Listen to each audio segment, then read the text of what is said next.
anxiety, feeling disconnected from your authentic self, losing yourself, not knowing what your values are, being lost when it comes to your career choice, not knowing your authentic desires and dreams, negative self-talk, constant going back and forth and doubting yourself, and feeling conflicted all of the time. One thing all of these things have in common is that they are largely impacted by our inability to recognize and respect our inner child. Whether you like it or not, you have it. And it tremendously affects the way you react to people and events in your life. And today will open the door for you to a completely new quality of life that comes with healing your inner child.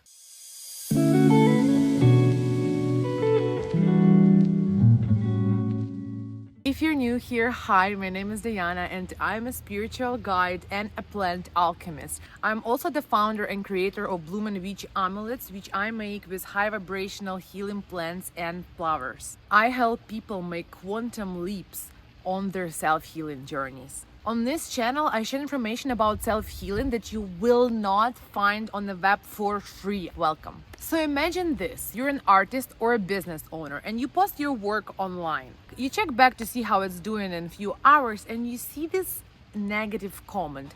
Not just negative, it's a hateful comment. You have no idea who the person is a burn away account, and the comment they made is not even a constructive criticism, it's just BS. That all of a sudden makes you feel really upset, angry, or disappointment, or all together. Even though subconsciously you do understand that you shouldn't even pay attention to it. So why do you feel so conflicted? How can you have those two opinions living in your head together? The part of you that knows that this comment is BS is your adult part. And the part of you that reacts in a way of anger, sadness, disappointment, that is your inner child. And it makes sense if you think about it from the perspective of a child. If someone says to a child some negative comment, no matter how much of a BS it is, kid will start crying or become angry, right? Because they don't have that critical thinking skills. So if these feelings are familiar to you, that's a big sign that you have some unhealed parts of inner child that you have to work with. So how did we get that inner child inside of us, and why did we neglect it so much?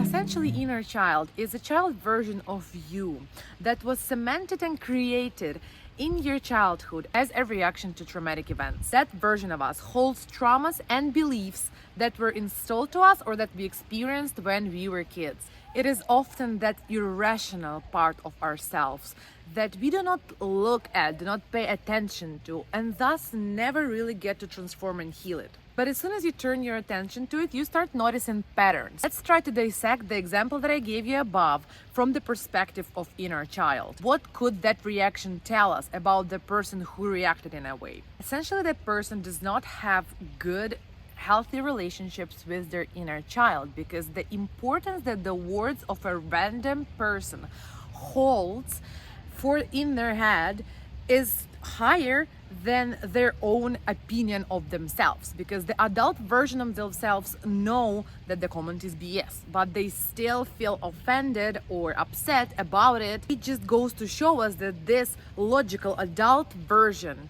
does not hold as much authority in the eyes of our inner child as this random person does, thus causing us to feel those negative emotions, even though our adult part is like, come on, this really doesn't matter, this really doesn't make sense. And it really makes perfect sense, because when we were kids, we didn't question authority of any adults around us. So if some random, like your mom's friend, some random dude you see for the first time in your life tells you to do something, you generally have to listen to it, and you generally see the authority in his words, even though it's just a random person, because that person is an adult and you're the kid, and you are taught that you need to listen to adults because they're smarter than us. Automatically growing up, you hold on to that belief.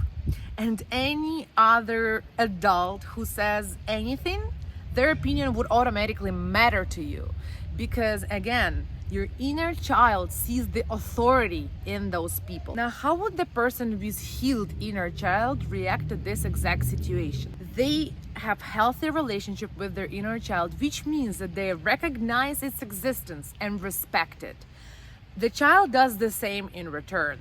Thus, the inner adult version of ourselves becomes the only and the biggest authority for the inner child. This is what the healthy relationship with your inner child truly is. And when a situation like this happens, it doesn't really bother your inner child, because in your inner child's eyes, he don't care what those random people say, as long as your inner adult is the one who supports them and roots for them. Now, this is a very wide topic, because our inner adult can also be broken, because the image of the inner adult comes from our parents, and when we have dysfunctional relationship growing up, usually that's how our inner adult comes out as well, unless we work with it and heal our traumas. For example, if your parents were constantly criticizing you as a kid, then your inner adult will most likely also criticize you, and it manifests in a form of negative self-talk and being really, really hard on yourself. But this is a topic for a whole another video. Coming back to the inner child, when you heal your relationship and you mutually respect each other and you heal both sides of you, that's when your inner child is only gonna care about what you think of them.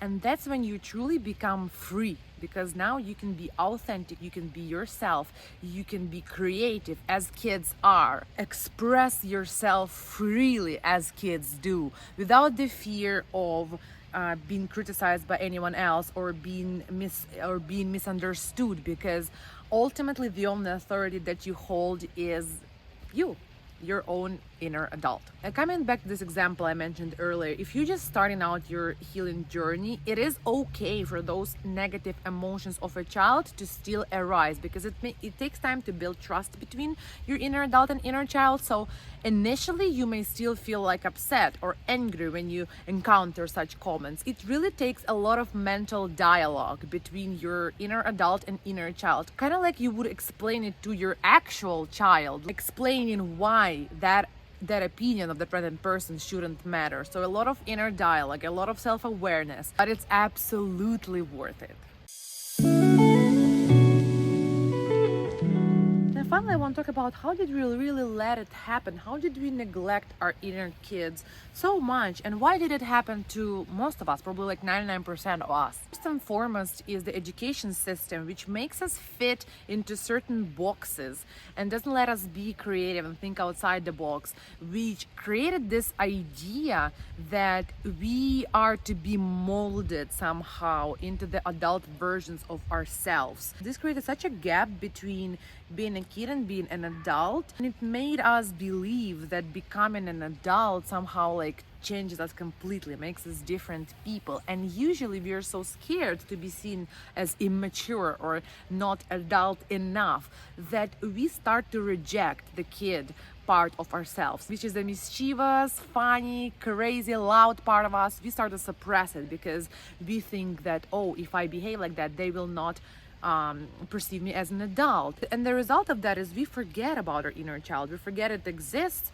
We forget to pay attention to it. And our inner child turns away from us, making us to feel all of those conflicted feelings when it comes to some stressful situations and reactions. And another big thing I already kind of mentioned before is that we mold our inner adult after our parents. And because so many of us growing up had toxic situations or toxic households, because our parents didn't have such an easy access to psychology, right? And so naturally they probably weren't perfect parents either, which we subconsciously translated into our own adult version of ourselves, and we started treating ourselves the same way, thus further cementing the traumas that were created in us when we were kids. So it's really a vicious circle, and you need to break it by looking at your inner child and recognizing it. And this video is a first step of that.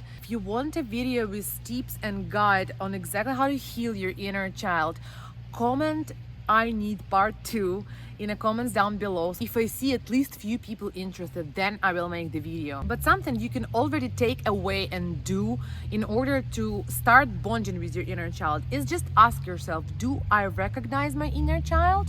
Do I let it out to play, or do I really suppress it and criticize it in order to appear more professional or adult? I would love to hear your feelings and your thoughts on this in the comments below. I am very grateful if you stayed all the way until the end of this video. Please don't forget to subscribe to my channel and share this video with your close friends and family so that they can start healing as well, because healing is contagious. And I'll see you in the next video. Bye.